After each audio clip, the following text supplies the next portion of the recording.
Sir இந்த BSc physics BSc maths படித்தா எனக்கு எது ஃபியூச்சர் இருக்கா சார் அப்படி கேட்டால் வந்து இன்னைக்கு இருக்க நிலைமையில வந்து நீ பள்ளி படிப்பை மட்டும் முடிச்சேன்னா உனக்கு ஃபியூச்சரே இருக்காது. ஏன்னா வந்து இன்னைக்கு வந்து தமிழ்நாட்டில் வந்து நிறைய பேர் படிச்சுருக்காங்க, பெண்கள் படிச்சுட்டு இருக்காங்க, ஆண்கள் படிச்சுட்டு இருக்காங்க. அதனால் வந்து ஒரு 20 வருஷத்துக்கு முன்னாடி 12ஆம் வகுப்பு முடிச்சா போதும். ஆனால் இப்போ அப்படிலாம் இல்லை. நீ ஒரு பள்ளி படிப்பு முடிச்சுட்டா போதாது. பள்ளி படிப்பு முடிச்சதுக்கப்புறம் ஒரு ஏதாவது ஒரு டிகிரி படித்தா அது பிஏ டிகிரியாக இருக்கட்டும் இல்லை பிஎஸ்சி டிகிரியாக இருக்கட்டும்.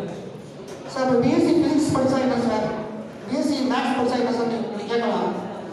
ஸோ பிஎஸ்சி ஃபிசிக்ஸ் படித்தா என்னன்னு பார்க்குறப்ப பொதுவாக வந்து ஆராய்ச்சி துறையில் சயின்டிஸ்டாக ஆகிறதுக்கு நல்ல வாய்ப்பு இருக்குது.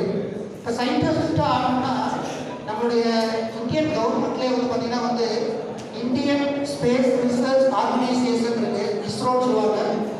அப்புறம் வந்து டிஃபென்ஸ் ரிசர்ச் ஆர்கனைசேஷன் இருக்குது, அது டிஆர்டிஓன்னு சொல்லுவாங்க.